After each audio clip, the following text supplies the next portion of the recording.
Time యూపీఎస్సీకి tuitions only in Tirumala IAS institute Chaitanyapuri. Call చేసి ఇప్పుడే జాయిన్ అవ్వండి. ఏపీలో పథకాల అమలుపై చంద్రబాబు దృష్టి సారించారు. అధికారం అంది రావటానికి కారణమైన సూపర్ 6 హామీలను విడతల వారీగా అందించేందుకు కసరత్తు చేస్తున్నారు. 4 నెలల్లో 3 పథకాలు అమలు చేయడానికి ముహూర్తం కూడా ఫిక్స్ చేశారు.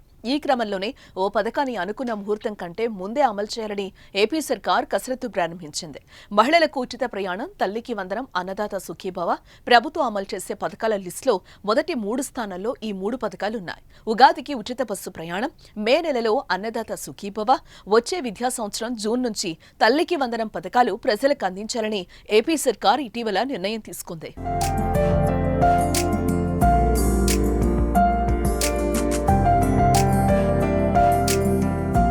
అయితే వీటిలో అన్నదాత సుఖీభవ పథకాన్ని ఈ ఫిబ్రవరిలోనే అమలు చేయాలని చంద్రబాబు భావిస్తున్నారట. అన్నదాత సుఖీభవ పథకం ద్వారా ప్రతి రైతుకు ఏటా 20,000 రూపాయలు ఇస్తామని హామీని ఇచ్చారు.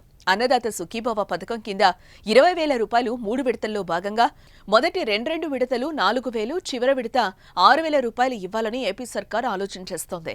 కేంద్రం అమలు చేస్తున్న పీఎం కిసాన్ పథకం కింద ఇస్తున్న 6,000కు రాష్ట్ర ప్రభుత్వం 14,000 కలిపి 20,000 రైతుల ఖాతాల్లో జమ చేయాలని తొలుత నిర్ణయించారు. పీఎం కిసాన్ పథకం తరహాలోనే 3 విడతల్లో అమలు చేసే ఆలోచన చేశారు.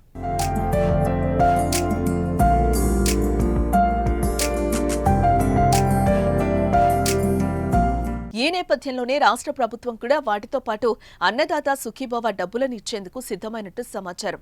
ముందుగా వచ్చే బడ్జెట్లో అన్నదాత సుఖీభవ పథకానికి నిధులు కేటాయించాలని భావించారు. కానీ పీఎం కిసాన్ సమ్మాన్ పథకం కింద కేంద్ర ప్రభుత్వం ఫిబ్రవరి 24వ తేదీన 19వ విడతగా 2,000 రూపాయలు రైతుల అకౌంట్లలో వేయనుండటంతో కేంద్ర ప్రభుత్వం ఇచ్చే 2,000 రూపాయలకు మరో 4,000 రూపాయలు కలిపి అదే సమయంలో అందివ్వాలని చంద్రబాబు అధికారులతో చర్చించినట్లు తెలిసిందే.